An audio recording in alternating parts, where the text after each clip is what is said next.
అయితే నాకు ఎక్కడ ఇబ్బంది అనిపిస్తున్నది అంటే ఇంతమంది నాయకులు, ఇంతమంది పోలీసులు, ఇన్ని విచారణ సంస్థలు, ఇవాళ ఉదయం పేపర్లో కూడా చూసిన ఈ విచారణకి దాదాపుగా 5 నుంచి 10 కోట్ల రూపాయలు ఖర్చు అవుతుంది అని ఇవాళ ఉదయమే పేపర్లో చూసిన. అందుకే ముఖ్యమంత్రి రేవంత్ రెడ్డికి నేను ఒక మాట చెప్పదలుచుకున్నాను.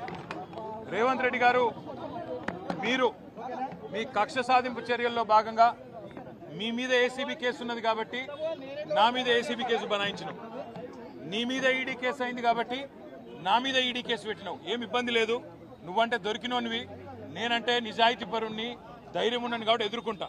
కానీ ఈ 5 కోట్లు 10 కోట్లు ప్రజాధనం ఏదైతే వృధా అవుతున్నదో ఆ 10 కోట్ల రూపాయలతో బ్రహ్మాండంగా ఇంకొక 500 మంది రైతులకు రుణమాఫీ చేయొచ్చు. ఆ 10 కోట్ల రూపాయలతో దాదాపు 2500 మంది పెద్ద మనుషులకు పెన్షన్లు ఇవ్వచ్చు. అందుకే రేవంత్ రెడ్డి గారికి నేను ఒక ఆఫర్ ఇస్తా ఉన్నా. రేవంత్ రెడ్డి గారు, నీకు నిజాయితీ ఉంటే, నీకు ధైర్యం ఉంటే ఒక పని చేద్దాం. నేను తయారుగా ఉన్నా, నువ్వు ముందుకు రా, జడ్జి గారు ముందు కూర్చుందాం.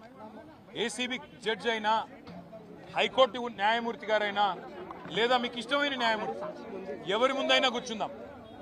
మీ మీద ఏసీబీ కేసు ఉంది, నా మీద ఏసీబీ కేసు ఉంది. నీ మీద ఈడీ ఛార్జ్ షీట్ చేసింది, నా మీద ఈడీ విచారణ జరుగుతున్నది.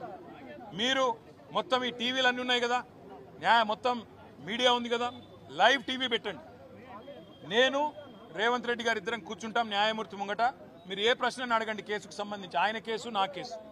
ఇద్దరికి లై డిటెక్టర్ పరీక్ష పెట్టండి, ఇద్దరికి కూడా లై డిటెక్టర్ పరీక్ష పెట్టండి.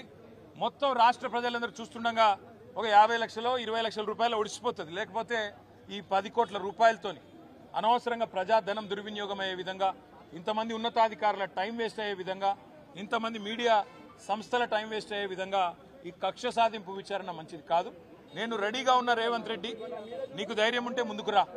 నీ జూబ్లీహిల్స్ ప్యాలెస్లో అయినా సరే, లేదా న్యాయమూర్తి ఇంట్లో అయినా సరే, ఏసీబీ న్యాయమూర్తి ఇంట్లో అయినా సరే, కోర్టులో అయినా సరే, లేదా ఈడీ ఆఫీస్లో అయినా సరే, ఎక్కడైనా నేను లై డిటెక్టర్ పరీక్షకు సిద్ధం.